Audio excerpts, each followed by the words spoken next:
소명이란 우리의 삶 속에서 하나님의 거룩한 가치를 드러내는 것을 소명이라고 말합니다.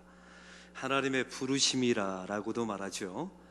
하나님께서 우리를 부르실 때는 다음과 같은 5가지 조건이 있을 때 일반적인 소명이라고 말합니다. 첫 번째는 한번 잘 들어보십시오. 자기 자신이 어떤 일을 할 때, 하나님의 일을 할 때 이것이 하나님의 일반적인 부르심 소명인가 아닌가 판단하는 5가지 기준입니다. 첫째는 자기 자신이 그 일을 좋아하는가, 두 번째는 그 일을 잘하는가, 세 번째는 남들도 잘한다고 말하는가, 네 번째는 하면 할수록 그 일이 성장하는가, 다섯 번째 그 일은 하나님 앞에 의로운 일인가. 이 5가지 조건이 있어야만 일반적인 부르심, 소명이 되고 하나님 앞에 거룩한 가치를 드러낼 수 있다는 것입니다. 사람들은 다 마음속에 자기 자신이 좋아하는 일을 하고 싶어하는 마음들이 다 있지요. 또 잘하는 것을 하고 싶은 마음들이 있습니다. 그런데 어디 인생이 그렇습니까? 어떤 때는 내가 싫어하는 일도 할 때가 있고 또 내가 못하는 일도 해야 할 때가 있다는 사실이지요. 그래서 특별한 은총이, 특별한 소명이 또 따로 있다는 사실 아십니까? 바로 그 특별한 소명이라는 것은 아픔과 상처와 실패도 우리에게 하나님의 부르심과 소명이 될 수도 있다는 사실입니다. 그러면 이 실패와 아픔과 고통 자체가 하나님의 소명은 아닙니다. 그러나 우리 삶 가운데 실패를 당했어요. 아픔을 겪었습니다. 그리고 어떤 경우에는 고통을 당했어요. 그런데 그 고통을 당하는 도중 속에서 시간이 많이 지난 후에 하나님 앞에 새로운 해석을 하게 됩니다. 그리고 그 고통을 믿음으로, 신앙으로 잘 이겨냈다고 합시다. 이런 사람들은 자기와 동일한 아픔을 가지고 있는 그 누군가를 도울 수 있는 사역자가 될 수도 있다는 사실입니다. 사람들이 고통을 느낄 때가 언제입니까? 자기 자신이 하고 싶지 않은 일을 할 때 사람은 고통을 느낍니다. 또 사람은 언제 고통을 느끼나요? 자기 자신이 하고 싶은 일을 못할 때 사람들은 고통을 느끼게 되죠. 그러나 어쩔 수 없이 하게 되는 일 속에서도 하나님의 따스한 부르심이 있다는 사실을 저와 여러분은 잊지 마셔야 합니다. 얼마 전에 주기철 목사님의 일생을 다룬 일사각오라는 영화가 반영됐습니다. 그 영화 중에 보면 주기철 목사님이 이제 감옥에 갇혔다가 풀려나오게 됩니다. 그때 4번째 아들과 함께 집으로 돌아가면서 하는 대화를 나누는 내용이 있어요. 그 4번째 아들이 바로 주광조 장로님이시거든요. 그 어렸을 때 자기 아버지가 기가 막힌 고난을 당하고 옥에서 풀려났습니다. 아버지와 나오면서 이 주광조, 그 어린 아이가 이렇게 아버지에게 물어봅니다. 아버지, 하나님은 왜 우리에게 고통을 주시는 겁니까? 하나님은 왜 우리의 기도를 들어주시지 않아요, 아버지? 라고 물어요. 천진난만하게. 이때 주기철 목사님이 다음과 같이 대답합니다. 하나님은 말이야, 우리의 기도를 들어주시는 분이 아니라 우리의 필요를 들어주시는 분이란다.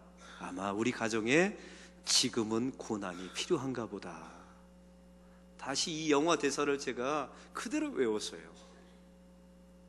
하나님은 말이야, 우리에게 기도를 응답해 주시는 분이 아니라, 기도를 들어주시는 분이 아니라 우리의 필요를 들어주시는 분이란다. 우리 가정에는 지금은 고난이 필요한가 보다. 이렇게 대답을 합니다. 여러분, 그 당시에 이 주광조 꼬마 아이가 그 말의 뜻을 알아들을 수 있었겠습니까? 시간이 많이 지난 후에 그게 그런 의미였구나. 자기 가정 속의 가문 속에 하나님께서 왜 그런 고통과 아픔과 상처를 주셨는지 시간이 많이 지난 후에 해석이 가능하게 된 것이죠. 주광조 장로님은 전국을 돌아다니면서 아버지 이야기를 간증하는 사람이 되었어요. 그의 손자이신 주승중 목사님은 우리 장로교 최대 교회 주한 장로교회 담임 목사님으로 얼마 전에 부임했죠. 이 모든 과정을 통해서 하나님이 우리 가정 속에 그때는 어쩔 수 없이 그 일을 당해야 됐어요. 그러나 지나가 보니까 그 속에 하나님의 따스한 부르심이 있었다는 사실을 알게 되었다는 사실입니다. 오늘 성경에 보면 사도행전의 초대교인들과 사도 바울의 1차 전도 여행이 나와 있습니다. 여기 안에는 공통점이 있습니다. 예루살렘에 120명의 성도들과 12명의 사도들이 모여 있었죠. 자기들끼리 떡을 나누면서 또 재산을 나누면서 행복하게 살기를 원했습니다. 그러나 하나님의 부르심은 그런 게 아니었습니다. 그들이 감당하지 못할 엄청난 핍박이 예루살렘 교회에 임하게 됩니다. 그들은 뿔뿔이 흩어지게 됩니다. 그래서 사마리아와 땅끝에 해당되는 이방 땅 안디옥까지 가게 됩니다. 거기서 복음을 전하게 되고 교회를 세우게 되며 이방 사람들을 복음을 통하여 개종시키게 되죠. 그들은 원해서 간 곳이 아니었습니다. 그들은 좋아서 간 땅이 아니었어요. 그런데 그 안디옥 땅에서 복음을 전하고 이방인 최초로 교회가 세워지는 순간에 그들은 두 가지를 알게 됩니다. 첫 번째는 우리가 쫓겨온 것이 아니라 보내졌다는 사실을 알게 되죠. 그 당시에는 어쩔 수 없어서 도망갔습니다. 그런데 시간이 지나고 보니까 하나님이 보내신 겁니다. 그들이 어쩔 수 없어서 안디옥에 가서 복음을 전하게 될 때 두 번째 알게 된 게 있습니다. 이것이 바로 예수님의 유언이었다는 사실을. 너희는 예루살렘과 온 유대와 사마리아와 땅끝 안디옥까지 이르러 나의 복음의 증인이 되라는 예수님의 유언이었다는 사실을 그제서야 알게 됩니다. 시간이 지난 후에 그 어쩔 수 없는 상황 속에 하나님의 부르심이 있었다는 사실을 알게 된 것이죠. 오늘 성경의 사도 바울의 1차 전도 여행도 마찬가지입니다. 사이프루스 섬에서, 이 사이프루스 섬의 바보에서 바나바와 바울과 마가 요한이 배를 탑니다. 그래서 오늘 성경에 밤빌리아 버가 땅에 이르게 됩니다.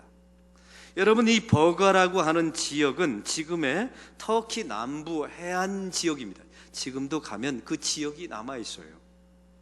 그 지금의 지역명은 무루타나라고 하는 지역입니다. 습도가 높은 해안 지역이죠. 그 당시에는 매우 부유하고 커다란 해양 도시였습니다. 로마 사람들이 지어오는 체육관도 있고 목욕탕도 있고 원형 경기장도 있는 어마어마한 도시였어요. 바로 이 버가에서 마가 요한이 도망가 버린 겁니다. 무단 이탈하게 되죠. 향수병에 걸렸습니다. 주도권에 대한 불만이 있었죠. 말라리아 질병이 걸렸습니다. 비시디아 안디옥으로 가고자 하는 이 사도 바울의 일정 가운데 타우루스 산맥을 넘어야 되는 것을 이 마가 요한이 알고 있었어요. 산적대가 나타날지도 모른다는 두려움이 엄습해 온 것입니다. 그래서 무단 이탈해 버렸죠. 그런데 여기서 가장 중요한 게 있어요. 바울과 바나바는 비시디아 안디옥까지 끝까지 갔다는 사실입니다. 그런데 여기서 이상한 점이 있어요. 이 버가는 밤빌리아의 수도입니다. 커다란 해양 도시죠. 수많은 사람들이 모여 사는 도시입니다. 인근에 위성 도시도 5개나 있었습니다. 전도하기에 최적의 장소예요.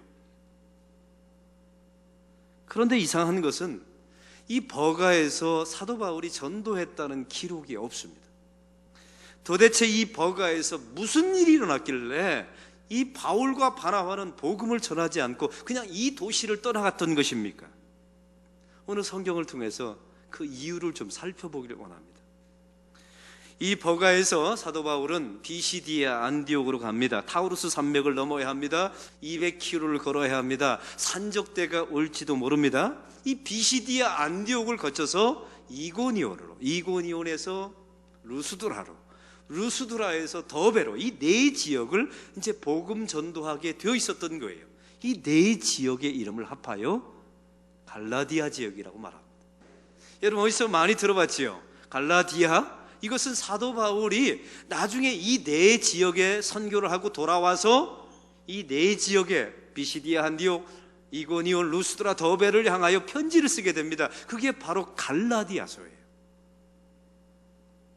그러면 갈라디아서 4장 13절에 보면 사도 바울이 왜 버가를 떠날 수밖에 없었는지, 왜 버가에서 전도하지 못하고 비시디아 안디옥으로 갈 수밖에 없었는지에 대한 이유가 나와 있습니다.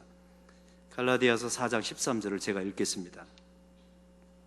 내가 처음에 육체의 약함으로 말미암아 너에게 복음을 전한 것을 너희가 아는 바라.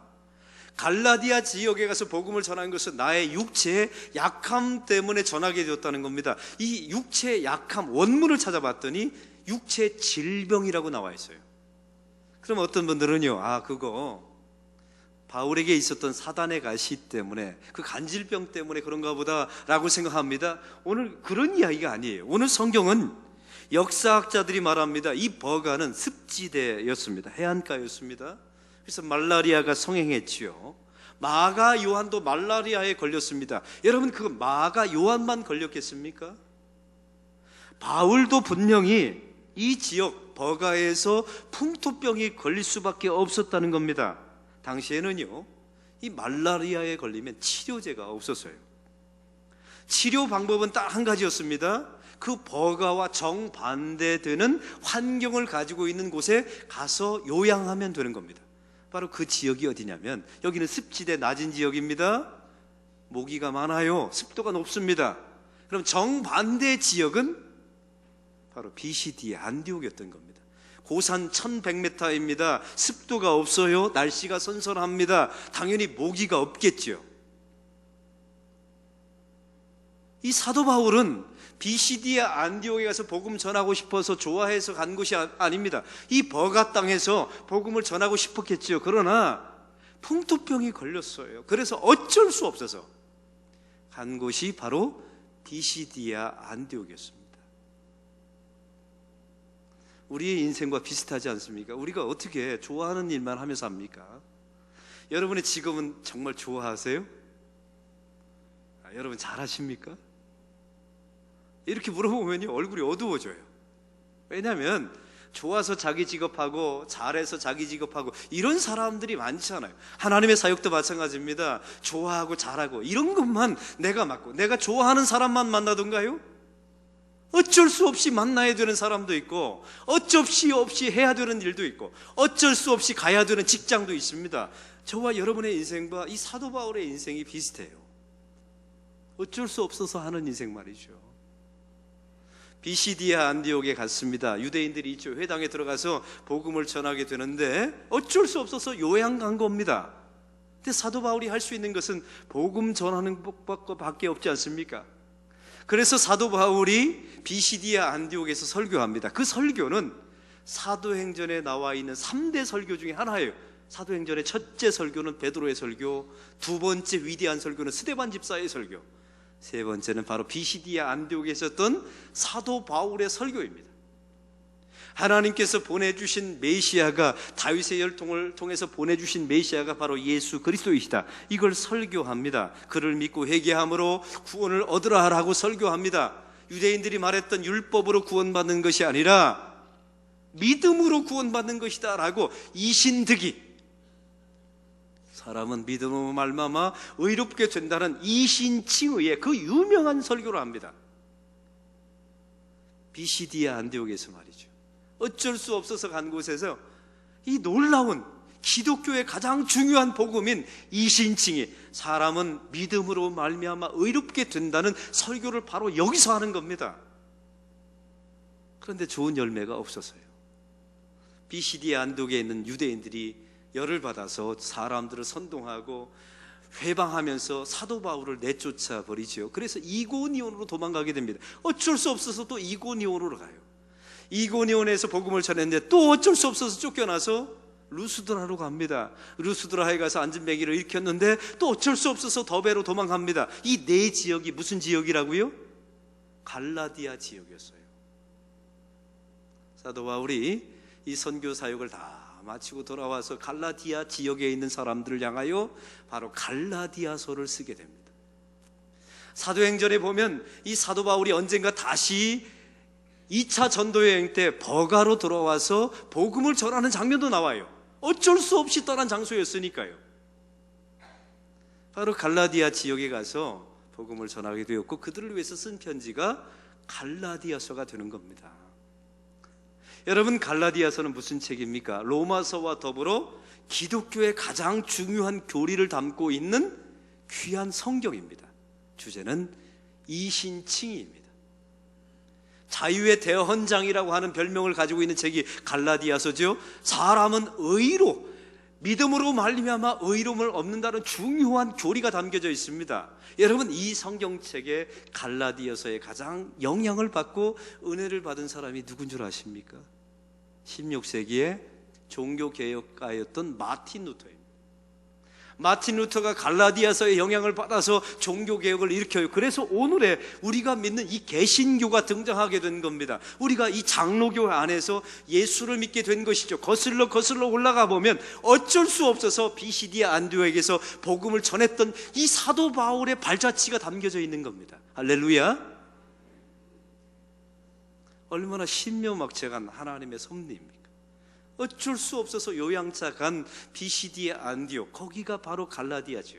그들을 위해서 갈라디아서 써게 되었고, 그 갈라디아서를 통해서 마틴 루터가 영향을 받아서 종교개혁을 일으켰다는 이 하나님의 섭리 말이죠. 그 속에 어쩔 수 없어서 간 그곳에 하나님의 따스한 부르심이 있었다는 것입니다. 사랑하는 성도 여러분, 내가 좋아하는 일, 내가 잘하는 일에만 하나님의 부르심이 있는 게 아닙니다. 어쩔 수 없어서 가야 되는 곳, 만나야 되는 사람, 해야 되는 직업, 사역들이 있어요. 가족을 위해서 어쩔 수 없이 해야 되는 일, 어쩔 수 없이 시집간 그 가문, 어쩔 수 없이 만난 그 교회, 어쩔 수 없이 만난 내가 그 사역, 그 사역 속에 하나님의 부르심이 있습니다. 오늘 성경은 이걸 말씀하고 있습니다. 사랑하는 성도 여러분, 그곳에 하나님의 부르심이 있다는 사실을 그 당시에는 몰랐습니다. 여러분, 아픈 상태에서 풍토병을 이기려고 정반대의 환경 비시디아 안디옥으로 갔을 때 만약 사도 바울에게 야, 염려하지 마, 거기 하나님의 뜻이 있을 거야, 하나님의 섭리가 있어, 기다려봐, 이게 위로가 될까요? 아마 그런 말한 사람 미울 거래요. 자기는 암에 걸려서 시커러 힘든데 야, 하나님의 섭리가 있어, 이런 말을 한 사람이 있으면 여러분 마음속에 무슨 말이 생겨요? 너도 한번 그럼 걸려봐, 이런 마음들이 있지요. 그 당시에 위로가 되는 게 아닙니다. 그러나 시간이 다 지나고 보면 그 아픔의 자리, 어쩔 수 없이 당했던 그 아픔, 어쩔 수 없이 만났던 그 실패, 어쩔 수 없이 당했던 그 고통 속에 하나님의 따스한 부르심이 있다는 사실입니다. 여러분, 이 말씀이 여러분에게 위로가 되기를 바랍니다. 축복이 되기를 바랍니다. 사도 바울 보십시오. 그 비시디아 안디옥에서 몸이 점점 좋아지면서 자신이 할 수 있는 일을 했어요. 복음을 전하고 그곳에 갈라디아 교회가 세워지게 됩니다.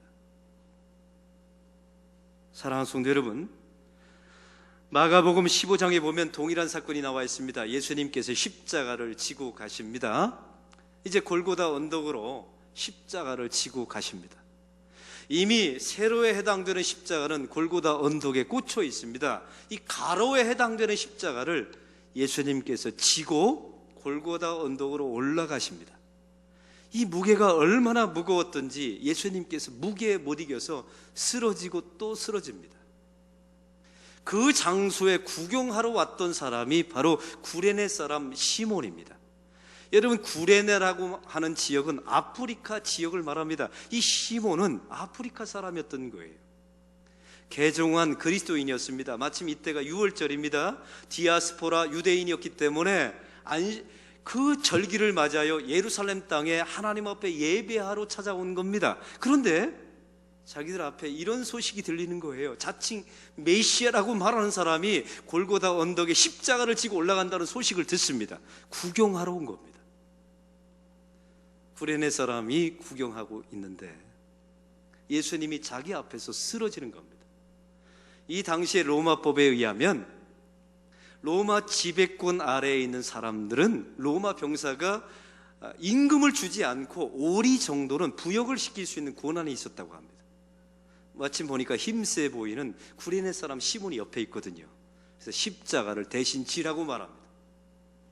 이 구레네 사람 시몬은 자기가 원해서 진 십자가가 아닙니다. 어쩔 수 없어서 진 십자가입니다. 자기 자신이 좋아서 진 십자가가 아니었어요.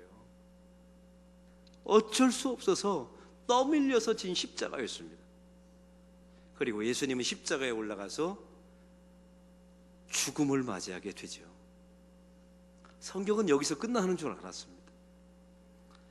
로마서 16장 13절에 보면 갑자기 이런 말씀이 나옵니다. 사도 바울이 이렇게 말하죠. 주 안에서 택하신 루포에게 문안하라. 여러분, 그런데 이 루포에게 문안하라고 사도 바울이 편지를 씁니다. 로마 교회에게 말이죠. 그 루포가 누군 줄 아십니까? 루포의 아버지가 구레네 사람 시몬이었습니다. 구레네 사람 시몬은 어쩔 수 없어서 원치 않는 십자가를 졌어요. 그러나 시간이 지나고 보니까 자기 아들이 사도 바울의 동역자가 되어 있던 겁니다. 여러분, 이게 우연입니까? 그 고통 속에 어쩔 수 없이 진 십자가 속에 하나님의 부르심이 있었던 것이죠. 루포의 어머니를 사도 바울이 이렇게 말합니다. 이는 내 어머니라. 여러분, 사도 바울이 그렇게 말할 사람이 아니에요. 유일하게 루포의 어머니에게만 이는 내 어머니라. 얼마나 사도 바울을 많이 잘 돌봤으면 내 어머니라고 말했을까요? 그 루포의 어머니가 누굴까요? 구레네 사람 시몬의 아내였던 것입니다. 사랑하는 성도 여러분, 기가 막힌 하나님의 섭리 아닙니까? 기가 막힌 하나님의 경륜과 하나님의 역사가 이 말씀 속에 기록되어 있지 않습니까? 사랑하는 성도 여러분, 내가 좋아하는 일만 할 수 없습니다. 내가 좋아하는 사람만 만날 수 없지요. 어떤 때는 내가 싫어하는 사람들과도 어쩔 수 없이 함께 일해야 되고 함께 만나야 합니다. 어떤 때는 내가 잘하는 일만 할 수 없습니다. 내가 못하는 일도 해야 되는, 어쩔 수 없이 해야 되는 경우가 있어요. 직장도 마찬가지입니다. 어쩔 수 없이 다녀야 되는 경우가 있지요. 그러나 그 속에 짜증내고 그 속에서 불평하며 살면 그건 잃어버린 시간, 빼앗긴 시간을 사는 겁니다. 대신 이를 악물고 견디십시오. 버텨내십시오. 그리고 기다리십시오. 그러면 이 루포, 사도 바울의 동역자가 되었던 이 루포가 시간이 많이 지난 후에 내 아버지가 골고다 언덕에서 어쩔 수 없이 졌던 그 십자가의 의미가 무엇인지를 알게 되는 시간이 반드시 오게 될 줄로 믿습니다. 어쩔 수 없어서 요양차 찾아갔던 비시디의 안디옥, 루스드라, 더베, 이고니온, 이 갈라디아 지역이 왜 가게 되었는지, 어쩔 수 없이 간 곳에서 결국 갈라디아서가 쓰여지게 되고 이신층이 가장 중요한 교리가 세워지게 되고 이것에 영향을 받은 마틴 루터가 종교개혁을 일으키게 되고 이를 통하여 우리가 개신교인이 되고 이런 역사가 일어나게 되었다는 사실을 잊지 마시기 바랍니다. 지금은 내 앞에 벌어진 일이 필요 없어 보일 때가 있습니다. 어쩔 수 없이 해야 되는 경우가 있습니다. 기다려 보십시오. 시간이 많이 지나고 보면 하나님의 뜻을 알게 될 줄로 믿습니다. 여러분도 오늘 예배를 마치면 세상 속에 나가 어쩔 수 없이 장사하고 어쩔 수 없이 여러분 가정 속에 살고 어쩔 수 없이 해야 되는 일들이 있을 것입니다. 오늘 사도 바울처럼 의미가 뭔가 뜻이 뭔가 이런 거 생각하지 마세요. 다른 사람의 이야기도 듣지 마세요. 그냥 여러분이 할 수 있는 일을 꾸준히 하십시오. 하나님의 복음 안에서 주의 하나님 나라 가치를 드러낼 수 있는 일을 하십시오. 그러면 시간이 지난 후에 그 아픔 속에 그 고통 속에 하나님의 부르심이 있다는 사실을 알게 될 날이 반드시 올 것입니다. 그리고 그제서야 하나님, 그러셨군요, 그러시려고 그때 그러셨군요 라고 고백하는 그 일이 반드시 여러분에게 일어나게 될 것입니다. 하나님 아버지, 오늘 말씀